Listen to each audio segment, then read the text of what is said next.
ഒരു 3 ആയത്തിനെ കുറിച്ചാണ് ഇൻഷാ അല്ലാഹ് ഇന്ന് പരിചയപ്പെടുന്നത്. ഈ 3 ആയത്തിൻ്റെ പ്രിയപ്പെട്ടവരെ, ഇന്ന് ഏറ്റവും വലിയ പ്രശ്നം എന്തറിയോ?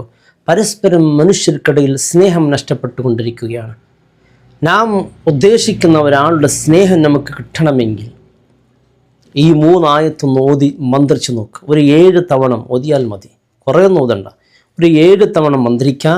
എന്നിട്ട് അവർ കഴിക്കുന്ന ഭക്ഷണത്തിൽ വെള്ളത്തിൽ ഊതി കൊടുക്കുക. മന്ത്രിക്കുന്ന ആളാദ്യം കുടിക്കണം. എന്നിട്ട് നാം ആരെയാണോ സ്നേഹിക്കുന്നത് അവരിലേക്ക് കൊടുക്കണം. തീർച്ചയായും സ്നേഹം കിട്ടും. എൻ്റെ പ്രിയപ്പെട്ടവരെ, സ്നേഹം എന്ന് പറയുമ്പോൾ പ്രത്യേകിച്ച് മനസ്സിലാക്കണം, ഹറാമിയത്തായ സ്നേഹമല്ല. പരിശുദ്ധമായ ദീൻ അനുവദിച്ച ഭാര്യയ്ക്ക് ഭർത്താവിനോട്, ഭർത്താവിന് ഭാര്യയോടുള്ള സ്നേഹം. മാതാപിതാക്കളുടെയിൽ പിണക്കമാണ്, കുടുംബങ്ങൾക്കിടയിൽ പിണക്കമാണ്, പരസ്പരം പിണക്കമാണ്. പക്ഷേ നമ്മുടെ ഒരു കാരണവുമില്ലാതെ അവരിങ്ങോട്ട് പിണങ്ങുന്നുണ്ട്.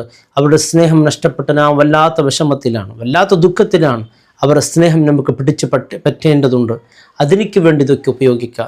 ഭാര്യ മക്കൾക്കിടയിൽ പരസ്പരം അകൽച്ച, മരുമക്കൾക്കിടയിൽ അകൽച്ച, മരുമക്കൾക്ക് അമ്മയുടെ സ്നേഹം പിടിച്ചു പറ്റാൻ, അതുപോലെ അമ്മയുടെ സ്നേഹം മരുമക്കൾക്ക് അങ്ങനെ കുടുംബത്തിലൂടെ ചില വില്ലലുകളൊക്കെ പരിഹരിക്കാൻ ഈ ഒരു 3 ആയത്ത് വലിയ ഉപകാരം നൽകുമെന്നതിൽ ഒരു സംശയമില്ല. എൻ്റെ പ്രിയപ്പെട്ടവരെ, ഈ ആയത്ത് ഏതായത്താണ് എന്ന്, ഏത് സൂറത്തിലാണുള്ളത് ഇൻഷാ അല്ലാഹ് നാം പറയാം. അതോടൊപ്പം എൻ്റെ പ്രിയപ്പെട്ടവരെ, ഈ ആയത്തിന് പ്രത്യേകിച്ച് സ്ക്രീനിൽ ഉൾപ്പെടുത്തുന്നുണ്ട്. ആ സ്ക്രീൻ നോക്കിക്കൊണ്ട് വളരെ കൃത്യമായി തന്നെ നമുക്കിത് പാരായണം ചെയ്യുകയും കൃത്യമായി നമ്മുടെ ആ ഐക്യവും സ്നേഹം കൂട്ടിയുറപ്പിക്കാൻ പറ്റിയ ഒരു 3 ആയത്തുകളാണ്. ഒന്നാമത്തെ ആയത്ത് സൂറത്ത് അംഫാൽ. പ്രത്യേകിച്ച് മനസ്സിലാക്കേണ്ടതുണ്ട്, ഈ ആയത്ത് 7 തവണ മന്ത്രിക്കണം. മന്ത്രിച്ചതിന് ശേഷം ഒരു ചെറിയൊരു ദ്വാ ഉണ്ട്. ആ ദ്വാ 3 തവണ ചൊല്ലണം. ചെറിയൊരു ദ്വാണ്, മനഃപ്പാഠം പിടിക്കാനേ ഉള്ളൂ, അത്രയേ ഉള്ളൂ, ചെറിയൊരു ദ്വാ. ഈ ആയത്ത് ഇൻഷാ അല്ലാഹ് സ്ക്രീനിൽ ഉൾപ്പെടുത്തുന്നുണ്ട്. ഒന്നാമത്തെ ആയത്ത് സൂറത്ത് അംഫാൽ. സൂറത്ത് അംഫാലിൻ്റെ 62-ാമത്തെ 63-ാമത്തെ ആയത്ത്. ഇതാ ഈ സ്ക്രീനിൽ കാണുന്ന ഈ ആയത്തുണ്ടല്ലോ, ഇത് തന്നെയാണ്. ഇത് പാരായണം ചെയ്യുക. ഇതൊന്ന് സ്ക്രീൻഷോട്ട് എടുത്ത് വെച്ചോളൂ.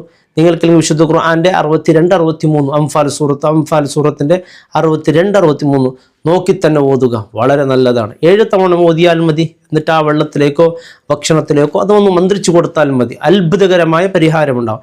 2-ാമത്തെ ആയത്ത് സൂറത്ത് മറിയമാണ്. സൂറത്ത് മറിയമിൻ്റെ 96-ാമത്തെ ആയത്ത്. മുസാഫ് എടുത്ത് നിങ്ങൾക്ക് നോക്കാം, അല്ലെങ്കിൽ സ്ക്രീനിൽ കാണുന്നുണ്ടല്ലോ. ഇത് നോക്കി നിങ്ങൾക്ക് പാരായണം ചെയ്യാം. ഇത് 7 തവണ പാരായണം ചെയ്യാം. അതേപോലെ 3-ാമത്തെ ഒരു ആയത്ത് സൂറത്തുൽ ബഖറയാണ്. സൂറത്തുൽ ബഖറയുടെ 165-ാമത്തെ ആയത്ത്. ഇതാ ഈ സ്ക്രീനിൽ കാണുന്ന ഇതേ ആയത്താണ്. തീർച്ചയായും ഒരു 7 തവണ ഒന്ന് മന്ത്രിച്ച് ആ വെള്ളത്തിലേക്ക് ഊതാ. എന്നിട്ടിതാ ഈ ഒരു ദുആ, ചെറിയ ദുആ, വലിയൊരു ദുആ ഒന്നുമല്ല, നമുക്കൊന്ന് എഴുതിയെടുക്കാൻ പറ്റും. അല്ലാഹുമ്മ അല്ലിഫ് ബൈന ഖുലൂബിഹിം. വളരെ എളുപ്പമല്ലേ? അല്ലാഹുമ്മ അല്ലിഫ് ബൈന ഖുലൂബിഹിം. 3 തവണ അല്ലാഹുമ്മ അല്ലിഫ് ബൈന ഖുലൂബിഹിം, അല്ലാഹുമ്മ അല്ലിഫ് ബൈന ഖുലൂബിഹിം. അങ്ങനെ അല്ലാഹുമ്മ അല്ലിഫ് ബൈന ഖുലൂബിഹിം എന്ന് 3 തവണ ആവർത്തിച്ച് പ്രാർത്ഥിക്കുക.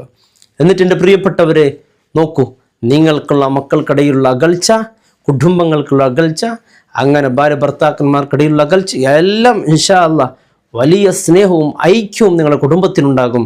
അല്ലാഹു റബ്ബ് സുബ്ഹാനഹു വ തആല കുടുംബത്തിൽ വീട്ടിൽ സമാധാനമില്ലെങ്കിൽ പിന്നെ ഏത് സമാധാനം കിട്ടിയിട്ട് ഒരു കാര്യവും ഉണ്ടാവില്ല. പ്രിയപ്പെട്ടവരെ, അല്ലാഹു നമ്മുടെ കുടുംബങ്ങൾക്കിടയിൽ വലിയ സ്നേഹവും സമാധാനവും അല്ലാഹു നൽകി അനുഗ്രഹിക്കട്ടെ.